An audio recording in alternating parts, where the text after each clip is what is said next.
Sebelum saya mulai ke Google Classroom, saya mau bertanya dulu nih. Selama ini Bapak Ibu guru dalam mengelola kelas menggunakan aplikasi apa? Selama masa pandemi kan kita harus melaksanakan pembelajaran jarak jauh yang otomatis kita nggak mungkin bisa ketemu sama siswa kita.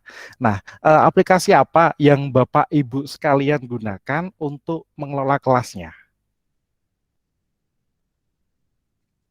Google Classroom, Pak. Google Oh ini Classroom.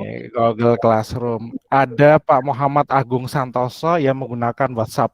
Nah, kalau menggunakan WhatsApp pasti Pak Agung Santoso ini Oh ini punya pakai. kendala nih nanti.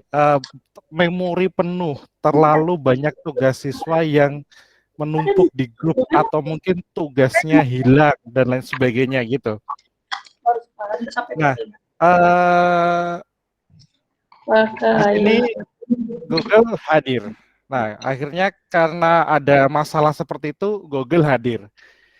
WhatsApp yang dulunya adalah aplikasi yang mungkin juga bisa sih digunakan untuk pengelolaan kelas, tapi ya karena itu tadi memori yang mungkin bisa penuh, handphone kita bisa penuh. Atau mungkin yang kedua tugasnya siswa hilang karena udah ketumpuk lama kita tidak download kan juga nanti ketika kita mau download tiba-tiba file sudah tidak tersedia dan lain sebagainya seperti itu. Nah, akhirnya Google hadir dengan Google Classroom. Nah, Google Classroom adalah salah satu aplikasi yang notabene ditujukan untuk program pengelolaan kelas. Jumlah peserta yang bisa diberikan oleh Google adalah 20 guru dan 1.000 siswa secara langsung dalam satu aplikasi tersebut. Jadi, misalkan dulu pelaksanaan PAT kita langsung akumulasikan satu angkatan siswa kami menggunakan satu buah kelas yang sama. Nah, itu bisa menampung karena emang kapasitas dari Google Classroom-nya itu bisa sampai 1.000 siswa. Nah, beda lagi nih dengan ketika kita menggunakan aplikasi Belajar ID, akun Belajar ID dalam pembuatan Google Classroom. Nah, lebih detailnya kita akan langsung praktekkan bersama-sama.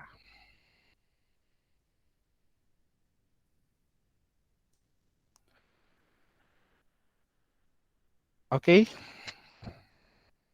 sudah kelihatan Pak Heri share screen saya? Oke.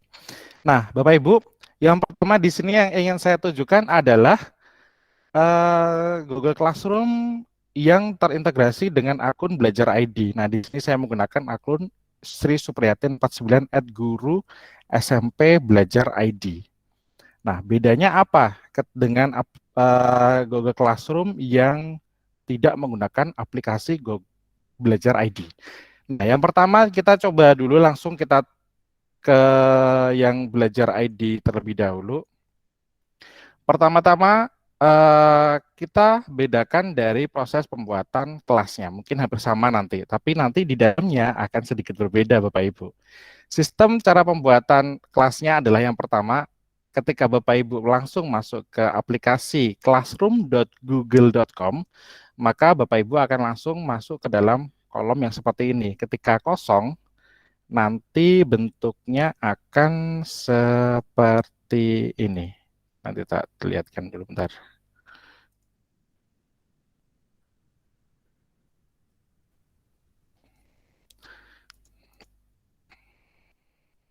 Nah, ketika kelasnya baru, bentuknya akan seperti ini. Jadi masih kosong.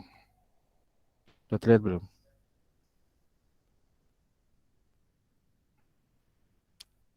Tidak dapat membagikan. Oke.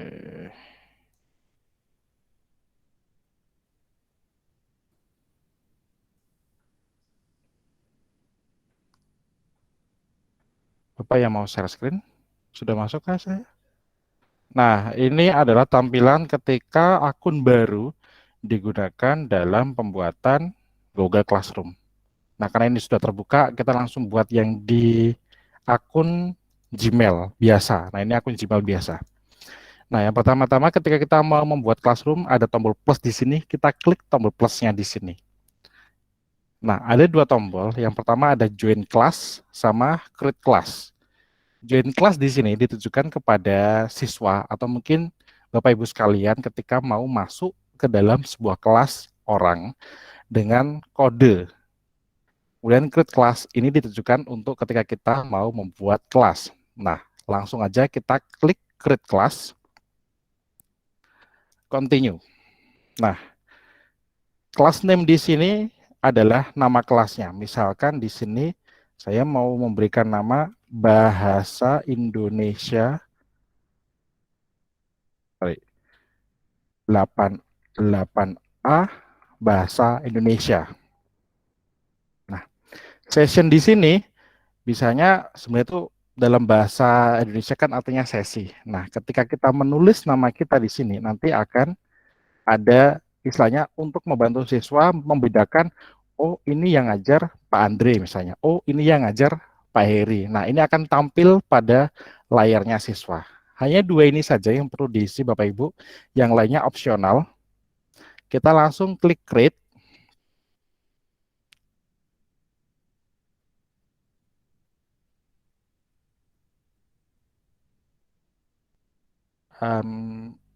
Jaringan. Oke, nah kelas kita sudah jadi. Nah, ketika kelas kita sudah jadi, disinilah tampilannya Bapak Ibu. Ada kode kelas, kemudian ada tugas kelas, kemudian ada orang-orang, dan juga ada penilaian. Orang-orang di sini diartikan adalah guru dan siswanya. Nah, fungsi-fungsinya nih, fitur-fitur yang ada di sini. Yang pertama di sini ada forum. Nah, streamnya itu aslinya forum, ini pakai bahasa Inggris, Pak. Jadi langsung aja ini artinya adalah forum di sini. Nah, forum di sini adalah ibaratnya Bapak Ibu seperti main Facebook. Main Facebook kayak nulis di beranda di sini. Misalnya, halo anak-anak, jangan lupa kerjakan tugas halaman 20. Misalnya kan seperti itu. Dan kita bisa membuat tulisan itu berupa tebal, miring, atau bergaris bawah. Nah, bisa langsung di-post atau mungkin Bapak Ibu sekalian menghendaki bahwa mengingatkan ini dijadwalkan. Nah, ini saya mencoba langsung mau di-post aja. Nah, ketika di-post, ini akan ada di beranda. Siswa bisa mengomentari seperti enaknya kita bermain sosial media, seperti itu Bapak Ibu. Jadi, ibaratnya forum ini dibuat untuk kita mengingatkan tugas atau mungkin sekedar berdiskusi kepada siswa kita. Itu untuk di fitur forum. Nah, selanjutnya ada classwork.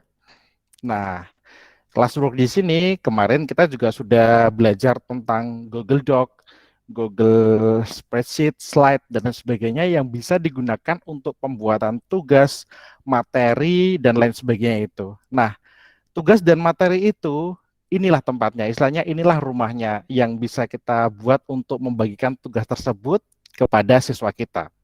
Caranya, di sini ketika kita masuk ke dalam tugas kelas, ada tombol create di sini ketika kita masuk sebagai guru. Nah, tombol create di sini ada banyak pilihan.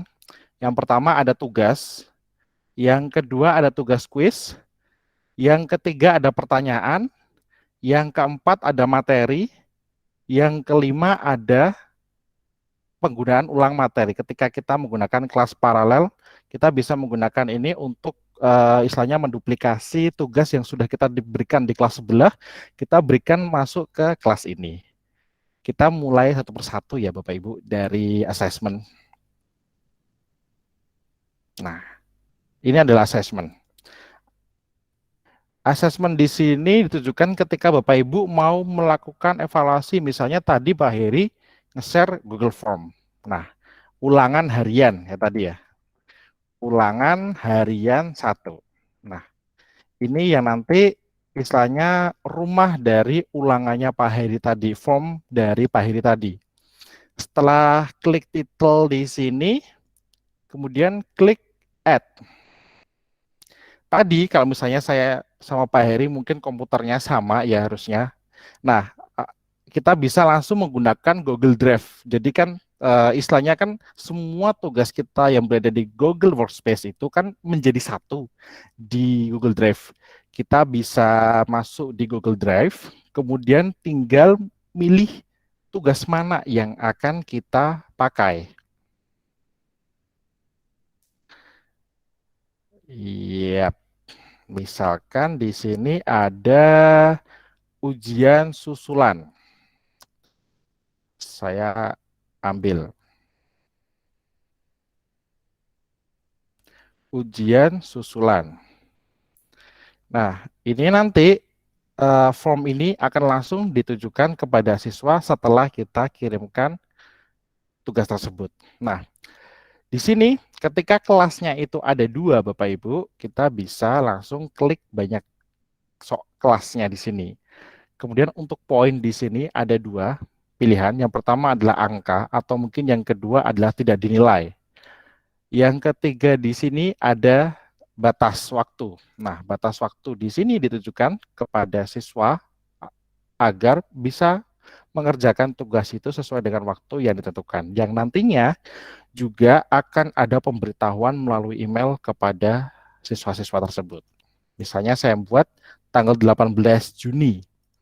Kemudian waktunya saya buat jam 12 siang.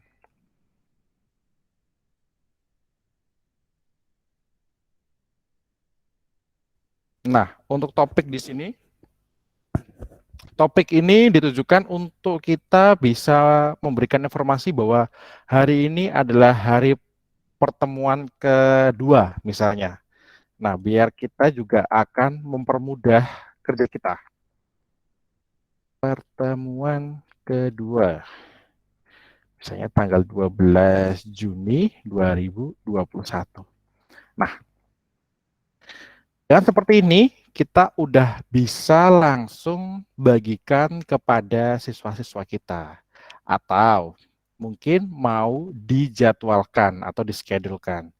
Dischedulekan bisa langsung diklik, ada jadwal yang ingin dipilih, tanggalnya misalnya saya ambil tanggal 13 misalnya.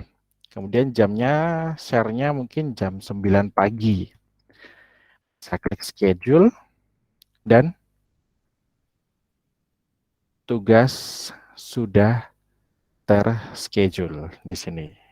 Itu Bapak Ibu ketika kita mau membuat rumahnya berupa tugas.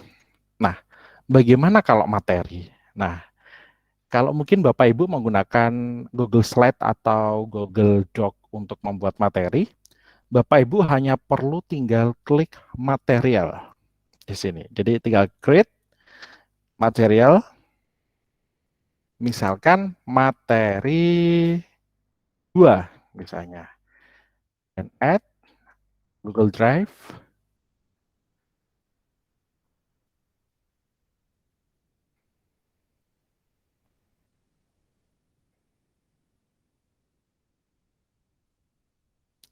Nah, tinggal pilih. Nah, misalnya ini saya ada Google Slide. Tugas ketiga Dikdaya 3. Tinggal masukkan. Ini kok nggak bisa? Oh, ini nggak bisa. Ini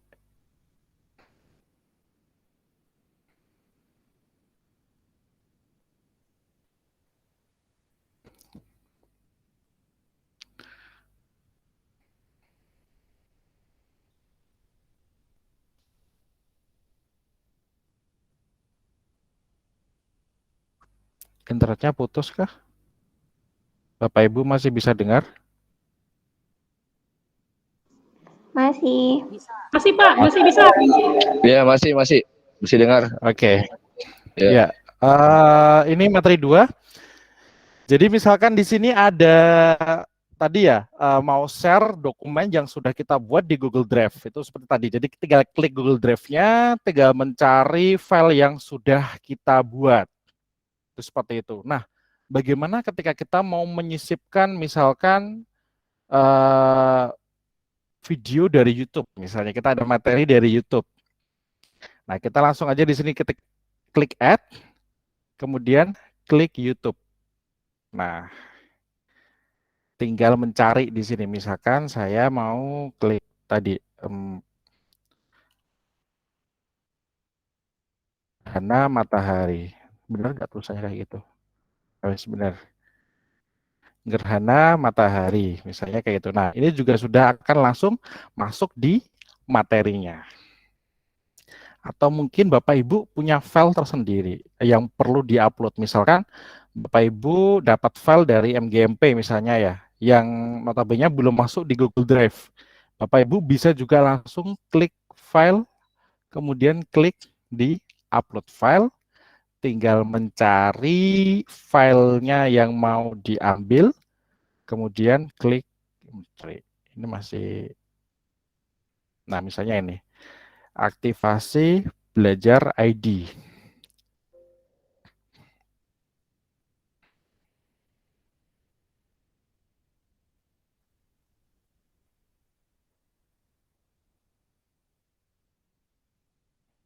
Oke, aktivasi belajar ID, nah itu. Jadi materi kita bisa leluasa dengan menggunakan Google Drive atau menggunakan link. Nah, ini link yang belum saya jelaskan. Link ketika Bapak Ibu mau menggunakan website. Nah, di sini saya juga punya salah satu sumber saya biasanya. senibudayaandre.xyz.com. Ini, misalkan saya mau memasukkan ini untuk menjadi sumber belajar kita. Jadi tinggal klik add link. Jadi ada materi yang bisa kita manfaatkan, yang bisa kita gunakan untuk pembelajaran kepada siswa. Atau mungkin Bapak Ibu mau mencoba untuk membuat. Nah, ini ada banyak pilihan di sini. Ada Google Docs, ada Google Slide, ada Google Sheets, yang ada Google Drawing, dan ada Google Form. Yang kemarin juga kita sudah bahas beberapa, tinggal langsung diklik, maka langsung akan otomatis masuk ke fitur Google Doc atau Google Slide sesuai yang dipilih oleh Bapak Ibu. Jadi langsung tinggal kita klik pause atau di schedulekan. Seperti itu. Begitu untuk fitur dari tugas kelas. Nah, selanjutnya di sini ada people atau orang-orang.